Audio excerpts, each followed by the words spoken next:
I kind of like how Chapter 6 opens. So the implication at this point is that Jesse and Co. are trying to find their way back home.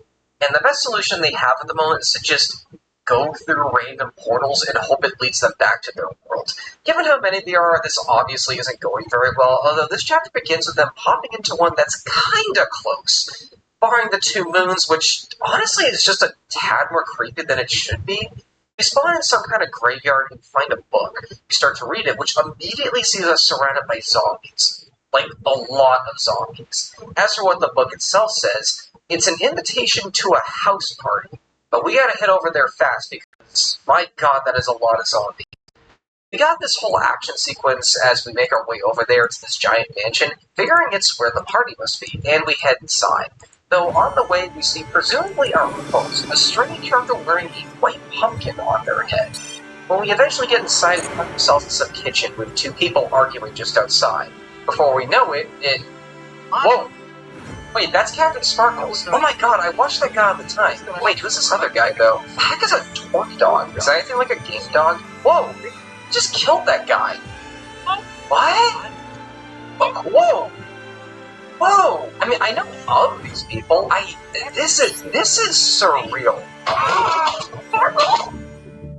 Oh my god, they just demonetized Captain Sparkles. Okay, this chapter moves quickly. Let's back up a bit. So, on the back of the box, I remember seeing something that caught my interest a little bit, featuring fan favorites Scampy Cat, DNDTM, Captain Sparkles, Stacy Plays, and LP Shadow Lady.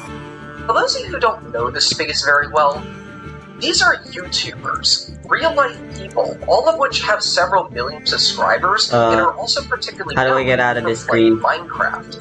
Now, when you think of a YouTube cameo in a game, what comes to mind? Just that, right? The fuck? Cameo. Maybe they appear in one area or for one scene, get a line or two of an NPC or even a facsimile of themselves that their fans can find and get excited about. What? That's Northern Light! What the? Watch that YouTuber a lot! Why is Northern Light in this game? Maybe there's a reference to their channel in there somewhere. Although, in this game's case, they're all specifically using their actual skins they are most known for playing as on their respective channels, though slightly modified to better fit the game's art style.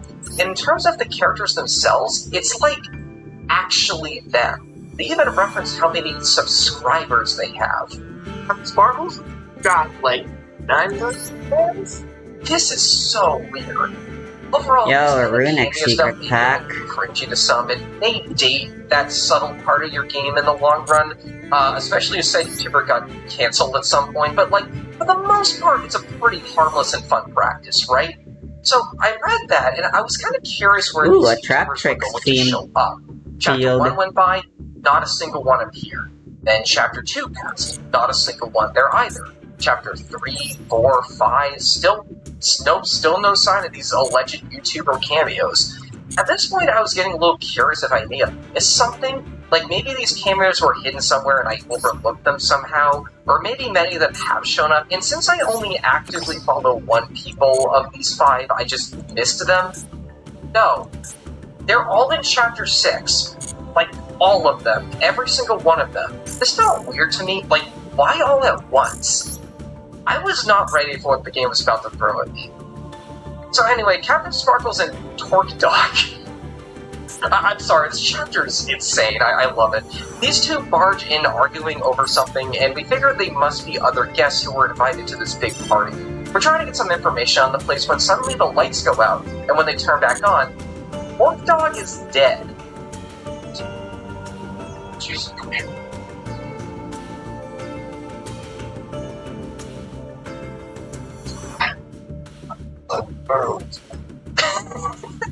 Those are his last words. You know, something kind of funny about that line is that if you're playing as the girl avatar, he says that Jesse's a bold name as his final word instead. His inventory gets sucked up, and Ivor tells us that the arrows that killed him are actually poison-tipped. Oh, is it a tipped arrow? Oh, I've heard of those. They're still pretty new. Huh. You know, that's actually a bit meta, considering at this point, tipped arrows were actually a pretty new feature. I think they were like less than a year old at this point. Suddenly, someone else comes in. LD Shadowly, voiced by LD Shadowly. Okay, that's a little redundant to do in this chapter, right? We meet up with all of the other people who were invited here. LD Shadow Lady, Stacy plays Stampy Cat, Cassie Rose and her cat Winslow, and Dandy TM. They all talk about Tort Dog's mysterious death and decide to ask around for clues and to get alibis from people, almost like this is adding up to be some kind of murder mystery or some... Wait. It was at this point that I realized what was going got an Earl career. Chapter 6 is a mansion murder mystery where all of the suspects and victims are Minecraft YouTubers playing themselves. Oh my lord! I thought these guys were just going to be like minute-long cameos at the very most, but no. This is the plot of Chapter 6. This is the core conflict. This is the theme of the day. Who thinks of this? I could not believe what I was playing here. It seems like the kind of thing that would come up while bored at work, but not entertain past that. Like, it kind of reminds me of... Do you guys remember the FUPA controversy? Back around 2016, 2017... God, that was a while ago, so I might get some details wrong here. There was this YouTube drama where this creator named H3H3 made a reaction video to this video made by Bold Guy. And Bold Guy had issues with this, and in response tried to sue H3 over his video, and it was copyright infringement. And while it didn't go to court, it got far enough along in the legal proceedings that an actual judge took a look at it and issued a statement along the lines of, no, this is not copyright infringement because this clearly falls under fair use law. Which might not sound like a big deal, but what this proved to do was set up an unprecedented legal example of what does and does not count as fair use on YouTube, which was huge for the time. And while this was going on, this whole thing took like a couple months to resolve. It's the system. The history, I know the idea of what if someone made... What the fuck is this? Where you play as your health history? My luck has just been absolutely crazy as of late. Had to do a copyright use in the past. Like a couple examples I can find with helping. I swear to God, I've been playing Dueling Nexus off screen, no recording as well, and for that time I issued a bunch of takedowns by the director of Cassie. Well, you know, it really doesn't matter. I have 2 more. I have the whole playset as my starting hand. At some point, but I genuinely can't find it anymore, but like, that's the most I ever went with this, right? However, for as stupid as that sounds, this sounds almost as dumb to me. And it's an officially licensed thing. Do I try to keep playing or... Standing on of homicide? You can do that in this Fuck it. Let's end it there. They give them Danganronpa style death portraits. How is this real? I just have so many questions. Who thought of this? Who pitched this? Who didn't turn it down? Like, I don't know. I do not believe an OTK is possible with whatever the heck they're gonna be playing. Something else, but the fact that enough stars have aligned to allow the existence of a product, night popular YouTuber LD Shadowly, the murder of other popular YouTuber Captain Sparkles, and everyone was okay with this, including presumably the enjoyment themselves. Like, I don't know, man. Maybe there is hope. Alright, they're playing Bestials and Dragons, Blue Eyes specifically. Chapter 6 was a very close second. Are Bestials Dragons? They are, right? Yeah. Like, I really only know one person in this group that well, and how it's written by murder mystery standards is a bit cliche and doesn't take itself too seriously, to be perfectly honest. But with the context that these are people in a profession I myself kind of want to be a part of one day, it just aren't you kind of part of it already? To end. Okay, let's get back on track. Talk to everyone just to get an idea of what's going on here. Apparently, Tort Dog was alleged to have some kind of rare item. Possibly that was stolen, and possibly that might have been another copy of the Flint Snow that used to get in the first place. And we suspect this might have been why he was killed, like the person that stole it from was trying to get it back. So, did you find Stacy or Mr. Cat? Andy Cat? Oh, wait a second, that cat just moved on. You know, there's something kind of cursed about Winslow in general. Like, if you not been looked kind of cursed, imagine all of that same type of animation in design philosophy, but on a much thinner cat. Like, it looks really. Regardless, after we talk to everyone, Sparkles comes up that ends with, man, I can't believe Captain Sparkles died. We obviously don't know who the culprit is, but we learned at this point that they're Interesting. behind all That this. shit isn't banned. Missy investigates the room to find a bunch of buttons underneath the table that activate the traps that just kill Sparkles. Narrowing the list of suspects down Alright, to I probably should have put Candle in attack position because now I might get OTK'd by fucking Chaos Max. Yeah. So the murderer must have A, some kind of attachment to the flint seal, B, extensive knowledge and redstone to build all the traps needed to kill people, and C, extensive knowledge and potions in order to make. But I think this guy's just fully committed to bestials. The seal, so it's that first criteria. Lizzie apparently is a master of alchemy, and Stanby apparently with redstone well, so that's the second and third criteria. On top of that, everyone is accused of blaming each other, so even after the interrogation, it seems kind of up in the air who did it. Oh. You know, I kind of wonder if these traits match the respective people at all. Is LD Shadow Rating potion? Is Standing Longhead good with Redstone? It'd be a nice attention to detail if that was the case. So that's some information gathered, but nothing 100% conclusive yet. He decides to lock himself in the library. I kinda don't have much choice here. I need to summon Bethor for my first summon. And we decide to go back to the kitchen to maybe see if we can figure out how the first trap works. I'm not exactly sure how I'm gonna do that though. Filling a secret passageway. Okay, two things. First off, hiding a passage in behind a painting is such a classic Minecraft trope that I can't help but love it here. Secondly, this kind of curious to want to go back to the Johnson death scene and see if we see eyes behind the bat. Can't. Kind of disappointed actually. That would have been a really cool attention to detail.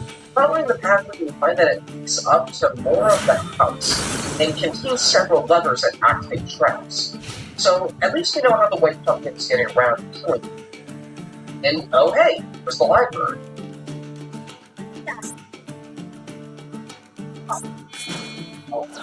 About how we can teleport around apparently. Oh hey, there's the white pumpkin right there.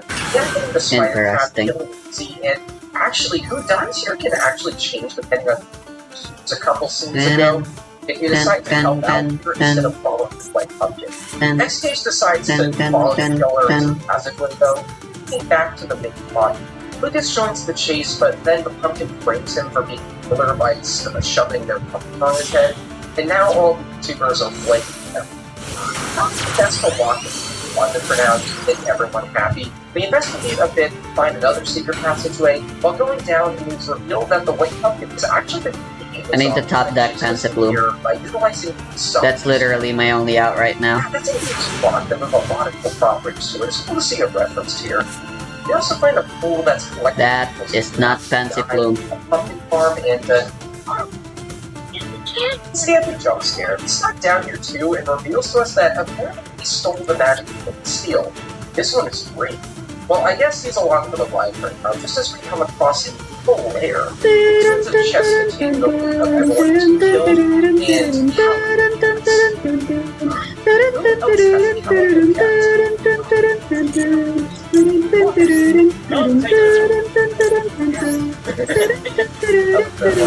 what did we find out here are portraits for everyone who's currently still alive. And Cass is suspicious of missing. This is our key evidence. It must be her, so let's head back up and interrogate the woman. It turns out that's correct. She has her visa attorney style. Why is this not banned in Master Duel? Perhaps he died himself. Jeez. Warren's just about come because the zombies are burning up, so we can finally go outside. At this point, it's brought up that we have to find an exit portal to get out of this world. Oh, okay, never mind, there it is. Alright, let's go ahead and lay it up and... Oh, turns out this was also a trap. I can't get Bethor out. We're dropped into a pool with ender mites at the bottom, and Cassie at the top.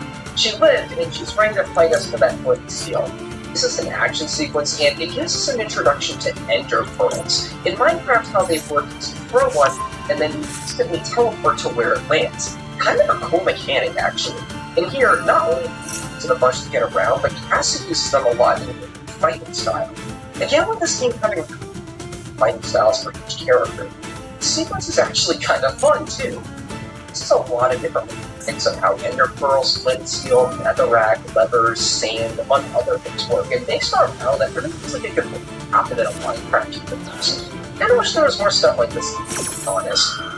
And you gotta love this part where the cat pushes the flint off the ledge. I was wondering how to get rid of him. Cats. Hey, cat, stop! For me, cat, stop! Things are way cooler! Wait, shit, I don't have enough levels. I'm an idiot. That is kind of morbid, actually. And we find the real portal, light it, go on. End of chapter. Alright, what's going on, dudes? It's me, Captain Sparkle. Next time, back to Dory. Oh yeah, I typically haven't been mentioning stay tuned for next time segments that look in each chapter, but I'm gonna make an exception here because Captain Sparkles is Probably shouldn't have slow played on turn 1. It's kind of sand. I guess you saw that, right? I'm in the middle of an amazing speech, and boom! I really don't like that there aren't matches, only single rounds. Side decking is like a really important part of Yu-Gi-Oh! In my opinion.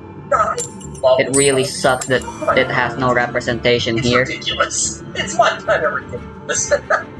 We're not quite done yet, though. Okay, for this specific episode, I want to find these already, this stuff, the action, because I thought it would just video flow better. Because I want to talk more about these. So, remember how I talked about how I feel like the behind the series must be actual Minecraft fans, mostly due to how often they reference terminology you typically see with them. Well, I kind of have a reason to believe that this extends to the YouTubers as well.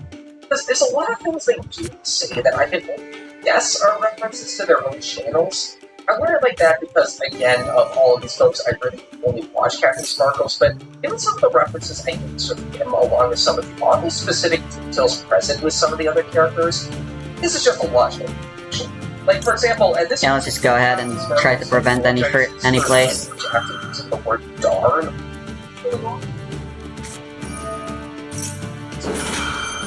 Which is actually very much... They had Cyframe gear. He is very adamant that his channel stays, like, family-friendly, and this, of course, means no swearing allowed.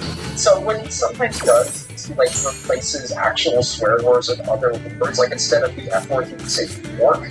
And this has kind of led to a reputation that he just never swears. Like, it's a funny channel, and that's a really funny way to reference that. Now, a lot of the stuff I'm not 100% concrete about, but certain our references to stuff is, at one point, Snippy calls zombies goonies. I don't know. Where are the goonies, huh? That has to be a reference to his own channel, right? That's so random. There's also this running gag where Dan's hair changes color every single scene. Like, seriously, he's like flipping Laurent Lavelle over here. Coincidentally, is also from A Murder Mystery. I guess Dan might be known for dyeing his hair a lot, and if that is the case, that is a pretty hilarious way to reference that. While working on this script, I stumbled upon this great video that's a compilation of every YouTuber's reactions to themselves. Since apparently they all Let's Play, it's pretty entertaining in its own, but it also gives us some pretty interesting insight into how all of them work with Telltale with paying attention. Particularly from Skippy, actually. For one, there's some trivia regarding his votes. So, for those of you who follow the guy, you realize that his skin isn't actually the skin he uses on his YouTube, and he's unique for making character. His normal skin looks like this, and he's talking with folks working on it. They mentioned that it might look super weird for a size anthropomorphic cat to just appear in 6 chapters in with no explanation, since every character so far has been united. So what they decided to do is make his story mode skin look like him IRL, but also make a hoodie that resembles his actual skin. As you can see, there's the cat face of his actual skin on top, because he's just wearing it over his head. That is kind of a brilliant compromise given what they had to work with. But I'm also kind of glad they changed the skin because Tony would be. I'm sure that he's a cool guy, but I actually never really liked his skin. Like, I don't know, it just looks really cool to me. It looks like what would happen if that Fox Fairy from Dustin June Tail and, I don't know, microwave term. There's also a line here where he drops that link for something for the game. If we're just given them the presumably of all context in which is typically a horrible idea from a misdirection standpoint, but in this particular situation where you're kind of expecting your actors Oh boy, how the fuck am I supposed to deal with this? It works. Case in point, the game portrays Stacy as kind of I don't think real life Stacy was expecting that, leading to probably some of the best reactions. That's cool. Look how bad I am! Side-eye. I remember what she's having? Get herself out. A stick for Stacy? A stick for Kathy? Oh my gosh! But I stick for Phoebe! Stacy, apparently she was planning to get a death scene, but Telltale had to cut it because they didn't quite have the budget for it. You know, kind of crazy, but for some reason I kind of always forget that the second half of this game had a lower budget than the first. Only mostly through anecdotal evidence, admittedly. Christ, that is a hard word to spell. Stuff like, say, how the locations of each chapter so far have had less scope and felt less grandiose, if that makes sense. Like, take chapter 1 for example. We had the treehouse, this transitional area, the football competition, some woods, another bridge, icon, where they're escaping Minecon, Gabriel's Temple, another Minecon escape area, there's exit portal, and exit area, treehouse, and water temple. Meanwhile, in chapter 5, it's just the jungle, the underground area, the town, and Skyblock City, which is kind of big, but like it's still one area, and the overworld area of Skyblock City. Chapter 6 is just this swamp and this mansion. That's admittedly also pretty big, but still just one location. Every area would presumably to make it work, so less of a budget would kind of force us to each chapter contained to fewer areas. And call me crazy, I actually think this has kind of worked out in his favor. Since you have more time to explore these areas, they stick out more in your head, require the developers to be creative. I really think this ends up working well with your limitations. This also extends to the voice actors too.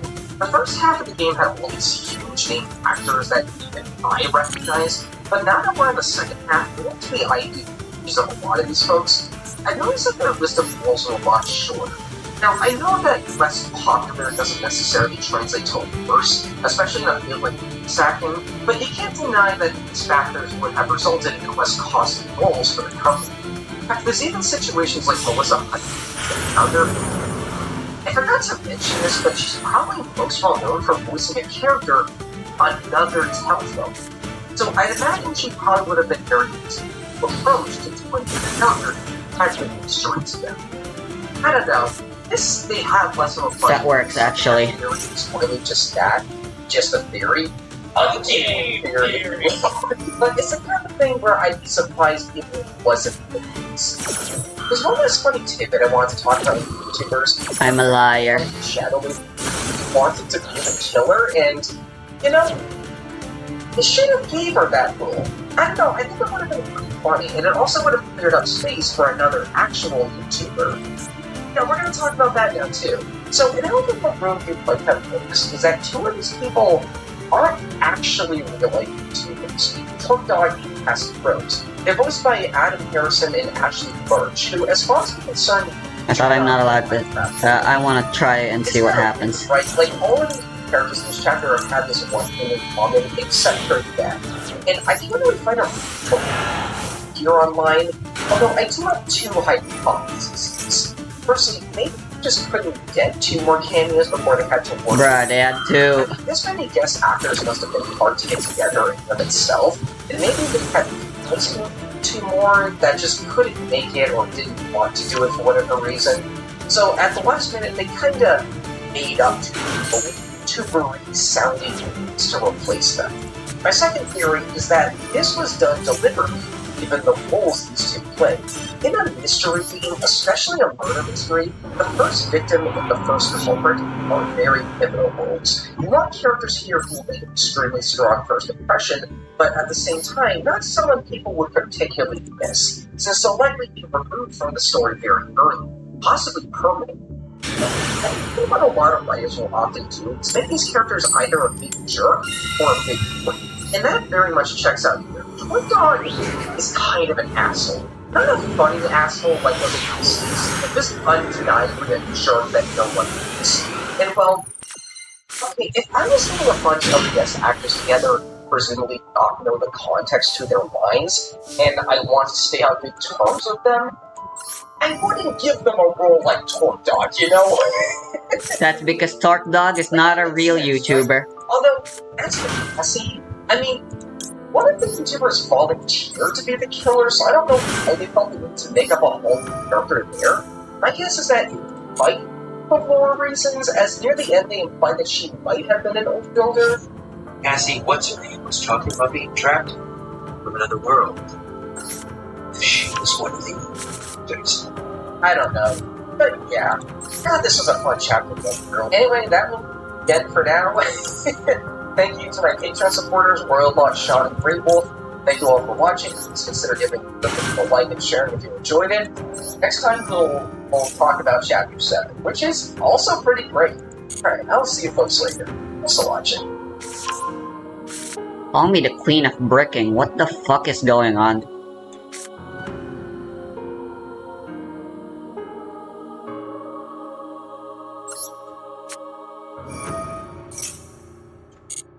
I have not had a single playable hand thus far.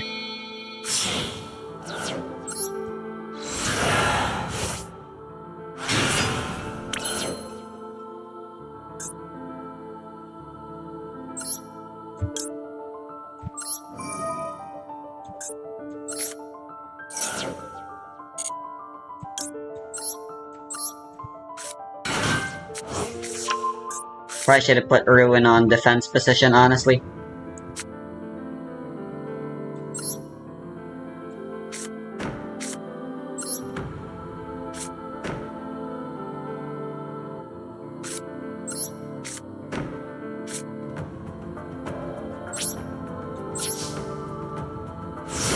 This is the worst. They don't even know I'm on Megalith.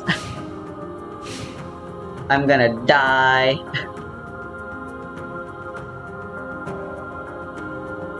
They think I'm going pure ruin here.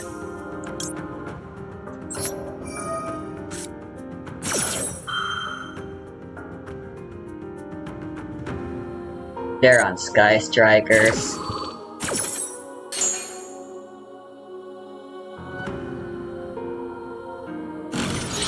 Play as hard as you want, honestly. Wow. Yeah, Konami really loves Sky Strikers. Excuse me?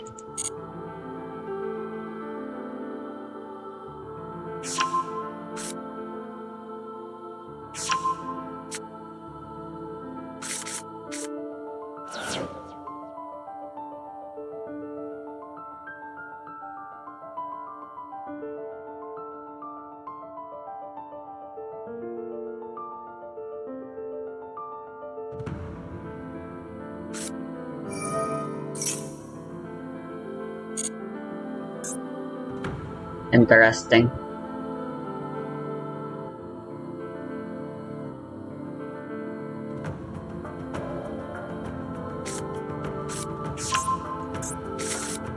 Ancient Chant. I don't know what that does. I couldn't read it.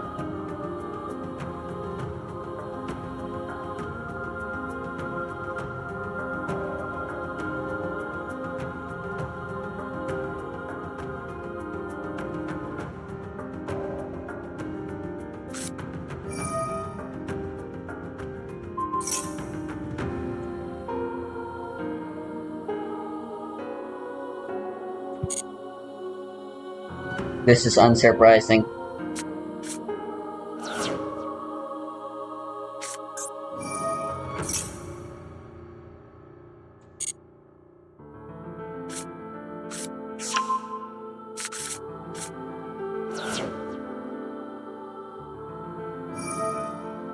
Oh.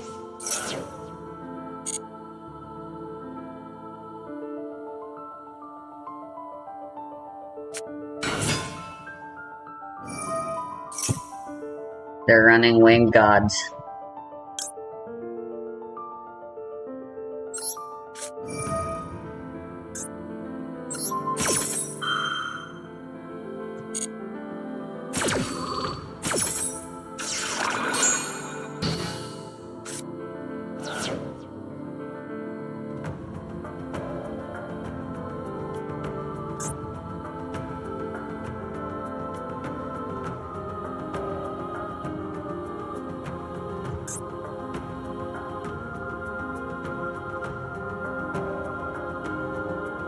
It sure made Ruin play around the imperm column.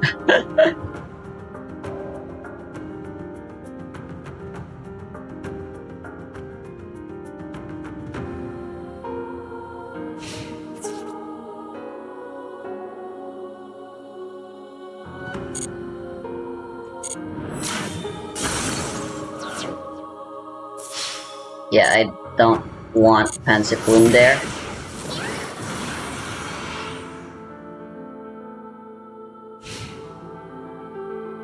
Oh right, Ruin can't attack twice.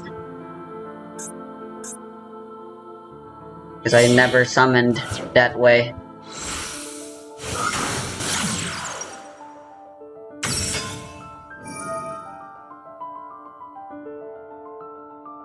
Oh my god, that's worthless. Damn it.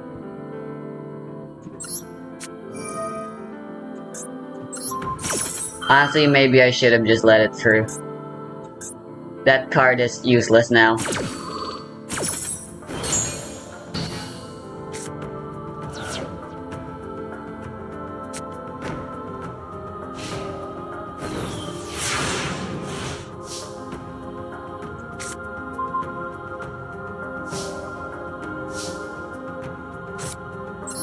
Or not yet.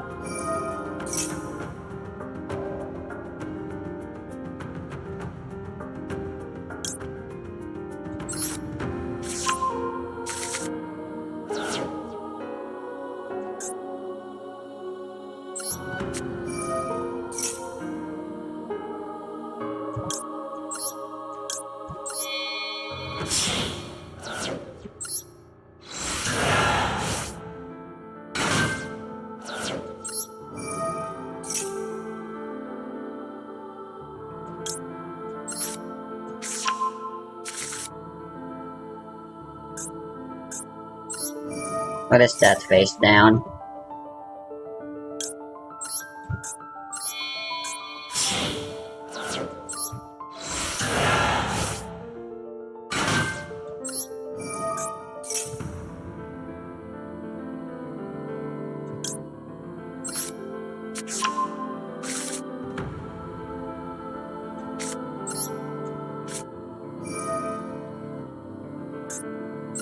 I hate how the default effect is the attack debuff.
Ah, that's pretty funny.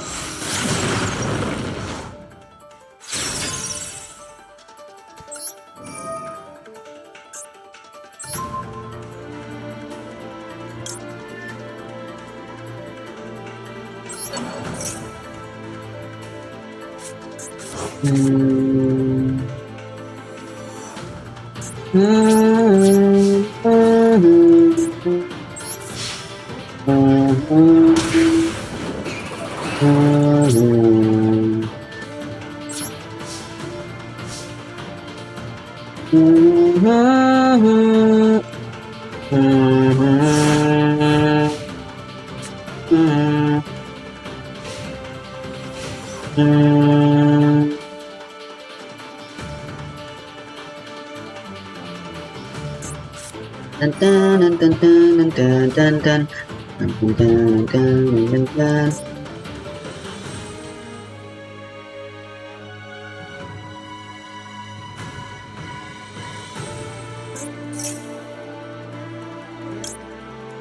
That was a stupid decision.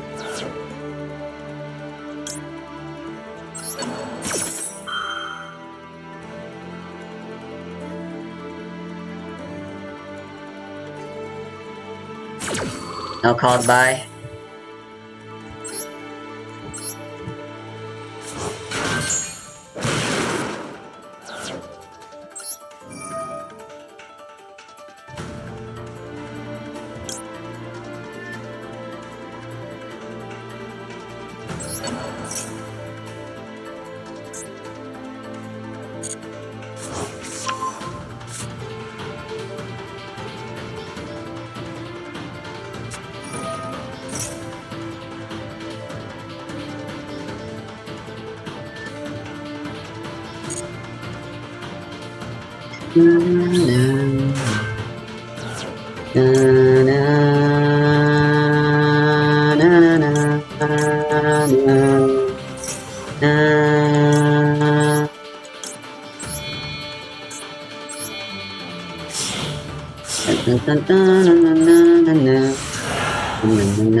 No Sky Strikers.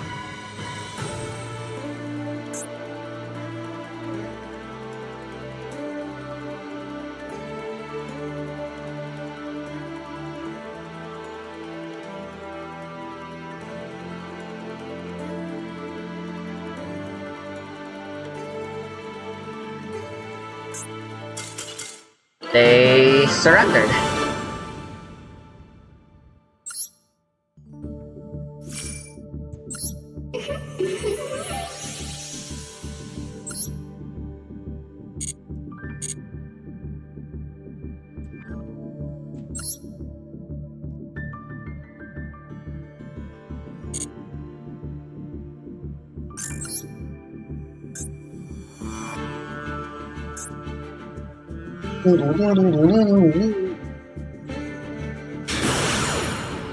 Hey, it's Crash Sheep.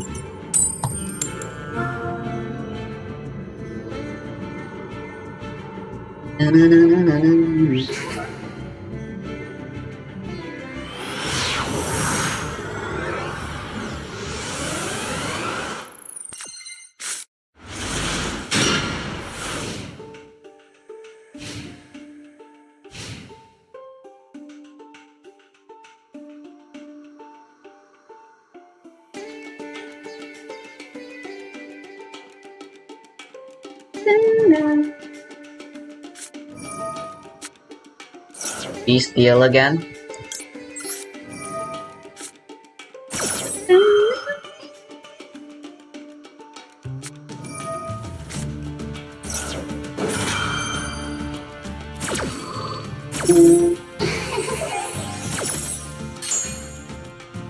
A classic Ash Blossom to counter Maxi.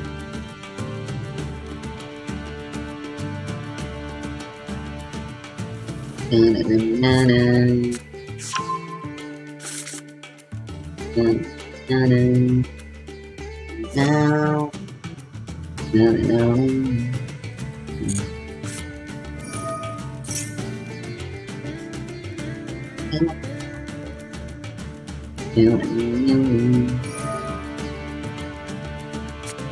It's fucking Centaurian Bestials again. What the fuck? Yikes, they drew sci-frame gear.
Yeah, no, I don't do anything against this board.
Dun dun dun dun dun. Dun dun dun dun dun dun.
I can actually already use triple tactics.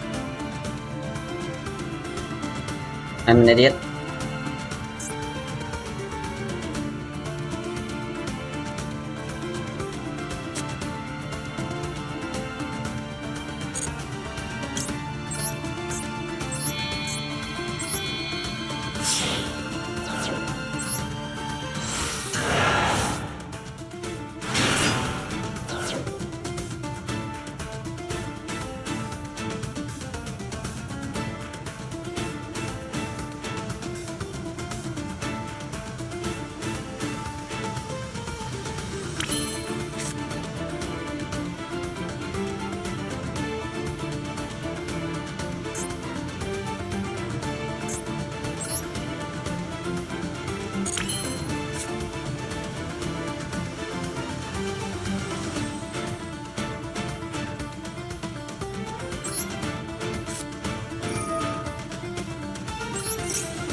Pre-preparation doesn't work on incantations because the ritual does not mention them as a ritual on the spell thing.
Whoa, what?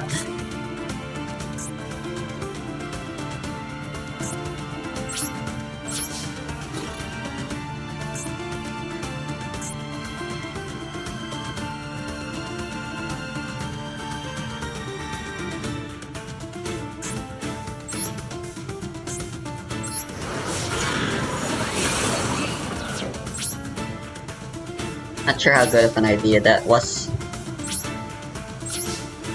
I'm pretty sure I'm gonna lose.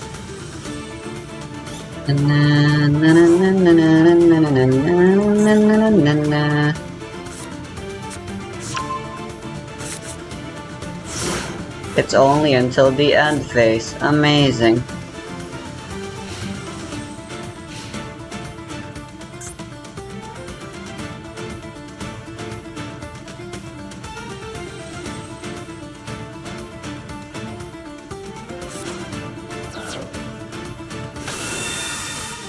Yeah. Okay, so they can contribute from the field as well, which makes enough sense.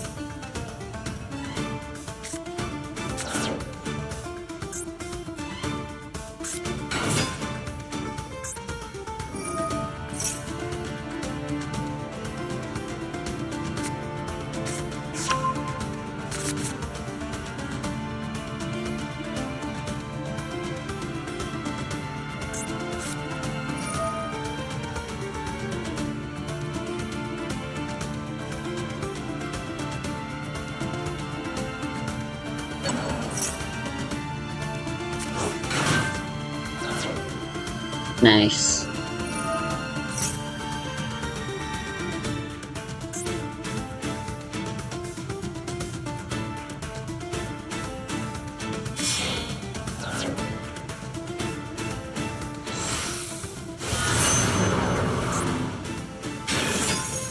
Oh, Chaos Angel.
I'll do one more duel.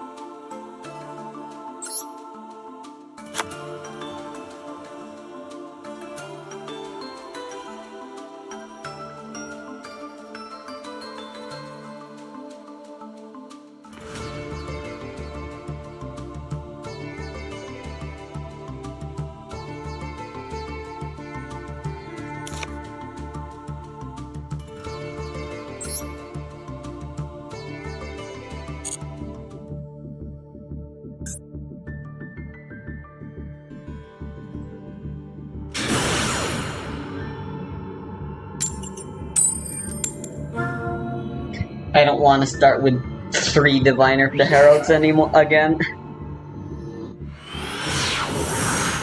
Losing weight is hard, and unfortunately, your body is sabotaging you every step of the way. Your body is a biological Wow. machine, Okay, I follows the laws of hate... thermodynamics and needs energy and raw materials to stay alive, which is why you eat. The energy from food is measured in calories, and you need a certain amount to power your internal machines. Your brain thinks, your heart pumps, your gut digests, your immune system immunes, and you contract your muscles to move around.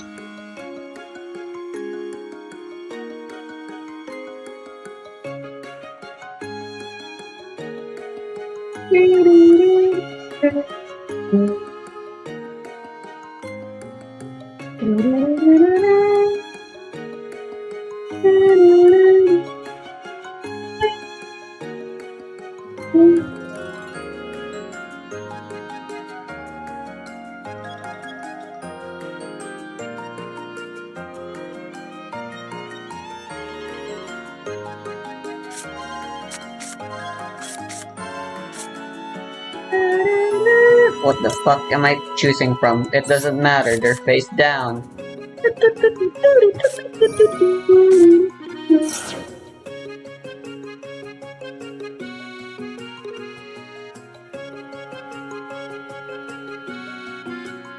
The harder a movement is, the more calories you burn. An hour of walking burns about 260 calories, moderate swimming 430, biking 600, running 700. If you eat more calories than you burn, your body stores them, mostly in the form of fat. 1 kilogram or 2 pounds of fat is about 7,000 calories. Seems simple. To lose weight, you have to burn more than you eat, so fat is turned back into energy.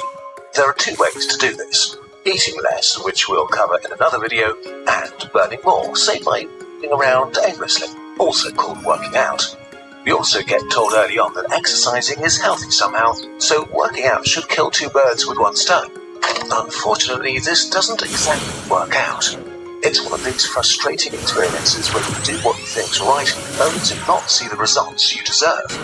In reality, focusing on exercising is not a reliable way to lose weight. Some studies show that exercise can lead to some fat loss, others that it's minimal. How can this be?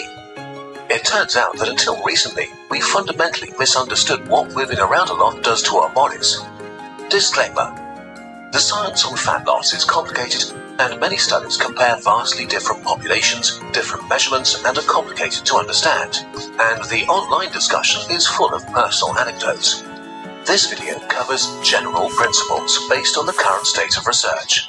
But when you look at the individual, there are variations. It matters if you're an athlete or casually trying to lose weight. The myth of the workout. A few years ago, scientists began to compare populations in industrialized societies, which sit a lot, to hunter-gatherer communities who move around a lot. The Hadza people in Tanzania walk an average of 9 kilometers a day to find wild plants and hunt animals, dig for tubers, climb trees for honey, or collect water. They can move more in a single day than an office worker in a week. So of course they burn more calories, right? But it turns out that the Hadza burn the same amount of calories per day as a typical person in an industrialized country, around 1900 for women and around 2600 for men, which doesn't make sense at all.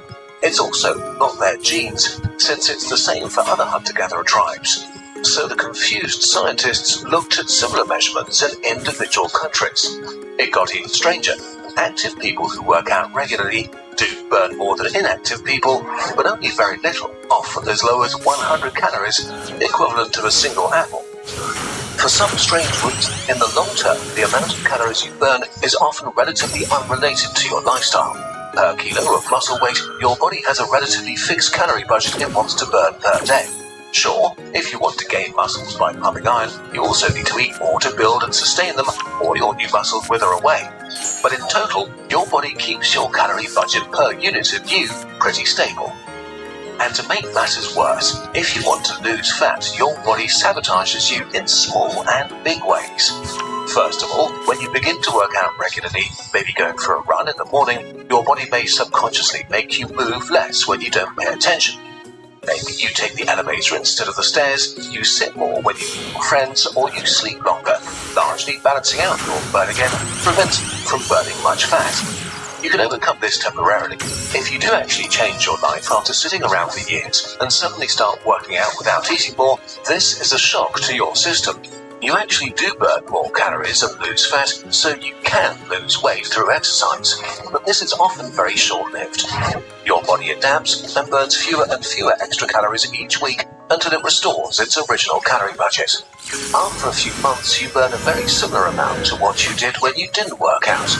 If you stay really consistent, your burn might increase slightly and your body composition might change, but most people struggle with keeping up the habit if they don't love the extra movement, which is why so many people hit a weight loss plateau. Objection: what about muscles? Muscles burn 3 times more calories at rest than fat. This sounds impressive, but tissues like your brain, skin or intestines burn way more. In absolute terms, a more muscular body composition makes a difference for how many calories your body burns, but it's relatively small. Muscles matter a lot for health, longevity, and performance, but not that much for weight loss. Bizarre. And now we're getting to the actual reason why exercise is healthy. Why your body is sabotaging you. So your body has an activity budget per day that it wants to stick to. This setting evolved when humans had to move a lot. Not because they wanted to, but because they had to find food for survival. But when food is abundant and exercise is voluntary, what does your body do with the energy that you're not using to move around? We're simplifying a lot here, and this is relatively new science, but in a nutshell, there are many different systems in your body trying to do their job as well as possible, and if there's extra energy, they seek to use it. Unfortunately, this is bad. When your immune cells detect injuries or infections, they trigger inflammation. Fighter cells, alarm chemicals, and fluids flood into your tissue. This is crucial, but it also causes damage, so it needs to be cleaned up quickly, or it can become chronic. And chronic inflammation is one of the major contributors to many serious diseases, from cancer to heart failure. If your immune system is on a tight budget, it has to be efficient with inflammation. With lots of free calories, though, it overcommits. Another thing is that your glands produce hormones you don't need, like cortisol, a stress hormone which triggers your fight or flight response. Crucial for survival, but if you have too much of it, you get, well, very stressed all the time. Chronic stress is a major cause for a bouquet of health issues, including your mental state. For our ancestors who moved a lot and had to deal with sudden bursts of activity, fleeing from a lion, attacking that bison, this cortisol was crucial. If you live a modern, sedentary lifestyle, your body is ready for action that doesn't happen, hurting itself in the process. Your body evolved to move regularly and is fine-tuned to a certain base level of activity. If this activity is missing, it still uses almost the identical amount of energy, just on stupid stuff. This is why you burn a similar amount of calories whether you work out or not. A lot of the energy you spend working out is energy you don't spend on other physical activities and body processes. Working out is not a magic bullet, but it seems to restore an internal physical balance that seriously affects your body. And this is also why regular exercise is so incredibly healthy. The evidence is incredibly clear here. It reduces chronic inflammation and stress, it's good for your heart, may ease depression, and makes you live longer and better. Why humans That's are a so fucking forever. When your ancestors evolved, they had to work hard for calories. Sometimes it would be easy and they could afford to chill out quite a bit, but in hard times, they had to move quite a bit to feed themselves, walk longer to find prey, or Of dig longer course, to the find Max achievements. to fucking top If it off. extra movement burned more calories, this would lead to a spiral of starvation. The less food you find, the more energy you need to find food, which doesn't even fill you up because you moved more. It's like taking on more debt when you're in the red. It works for a while, but then you go bankrupt and die. So, for your ancestors, being able to move along without burning extra calories was a matter of life and death. Okay, this means the obesity epidemic on the world is not primarily caused by laziness, but by overeating. Humans evolved to be mad for calories because of our extremely hungry brains and our extremely useless kids. Kids are cute, but unlike other species, human kids have to be fed and cared for by adults for years before they become even remotely useful. Because the human brain not only eats up about 20% of all our calories at rest, twice as much as our closest ape relatives, it also takes a lot of time to develop through playing, learning, and honing social skills, all the things that make us human. Our species is so extremely calorie expensive to maintain that we became super efficient calorie harvesters. 5 hours of human hunter-gatherer foraging yields between 3,000 and 5,000 calories, while our ape relatives get no more than 1,500 at the same time. And we became so good at calorie harvesting precisely because of our big brains and years of social skill training. Oh my god, it's In a not once typical per turn. ancestral tribe, some members would spend the day searching for plants, others hunting or gathering honey, others nurturing kids. And at the end of the day, we'd share the calories so that no one would end up hungry. Being frenetic calorie harvesters seems to be deeply part of what makes us human. It's not a bug, but a feature. But today it seems as if that feature has turned on us. We can't stop overproducing food and overeating. If you want to lose fat, reducing calories is the biggest part of the answer. We'll cover diet in the next part. So to conclude, you'll probably not lose nearly as much fat by working out as you hoped, but you will do something more important. Give your body balance and make you more resilient, and prevent or delay many of the diseases that will make your life miserable, so you can enjoy a higher quality of life for much longer. But physical fitness is only half the equation. To make the most of your long, healthy life, you also need I am dying against the 2010 synchro. to navigate our fascinating world and agile enough to solve any problem, which is where our friends at Brilliant come in. Brilliant will make you a better thinker and problem solver, with thousands of hands-on, bite-sized lessons on just about anything you may be curious about, from AI and physics to maths, data analysis, and beyond. On Brilliant, you'll learn through discovery by trying things yourself, Nice. and you'll not only gain knowledge Top from key deck concepts, dash but learn blossom. to apply them to real-world situations, all while transforming your mind into a lean, mean thinking machine. We've also partnered with Brilliant to create a series of lessons to take your scientific knowledge to the next level. These lessons let you further explore the topics in our most popular videos, from rabies and mammalian metabolism to climate science and supernovae. I've told you my fair share of science stories. I did my over the years, best. and I still learn Fuck something. that shit. It's like a one-on-one version of a consult video, and you can get started whenever, wherever, right from whatever device you'd like. Brilliant is the perfect tool for building a lifelong learning habit, one of the best ways to spend your lifetime if you ask us. To get hands-on with Kurzgesagt lessons and explore everything Brilliant has to offer for free for a full 30 days, visit brilliant.org/nutshell or click on the link in the description. You'll also get 20% off an annual premium subscription. Our latest journal just dropped on the shop. Get ready to be inspired. It's our mission here at Kurzgesagt to constantly discover new, exciting science and to present it to you in our videos. That's actually hard work, but we're not alone. We're guided by our curiosity. It's what drives us to explore the world and to learn about anything and everything. We've now created a guide to curiosity to share this skill with you. Join us across 160 thrilling interactive pages that will draw you away from your phone and into the world. Become aware of the countless wonders and secrets hiding in plain sight and learn skills that will change how you view the world forever. Head to the shop now and join the curiosity movement. We've also prepared some amazing deals for you.